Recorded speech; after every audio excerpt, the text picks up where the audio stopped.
Assalomu alaykum do'stlar, hurmatli obunachilar. Bizda navbatdagi obyektimiz bu 200 litrlik suv isitadigan kollektorlar, quyosh kollektorlari.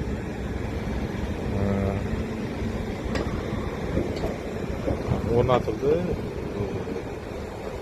Xonadonga 200 litr suv uzatib turadi.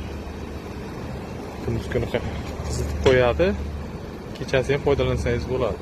200 litr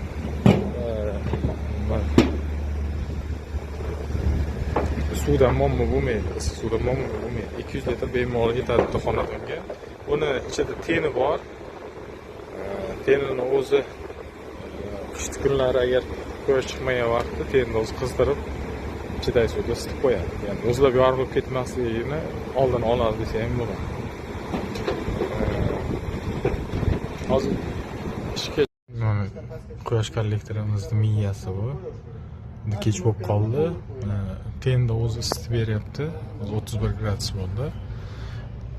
Xonadonning umumiy santexnikasiga ulangan. Aristonda o'rniga bu ishlayapti.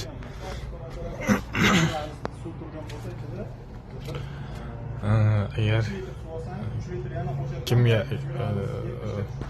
bu quyosh kollektorlari qiziq bo'ladigan bo'lsa, bizga aloqaga chiqsangiz, batafsil ma'lumot beramiz yana. Agar fikrlaringizni kommentlarda qoldirsalaringiz, o'sha fikrlaringizga javob berishga harakat qilamiz savollaringizga, ya'ni bizga kimga qiziq bo'ladigan bo'lsa bizga murojaat qiling. Kimga qiziq bo'ladigan bo'lsa bizga murojaat qiling. Kanalimizga obuna bo'ling va like va podpiskani bosishni unutmang. Xayr, sog' salomat bo'ling.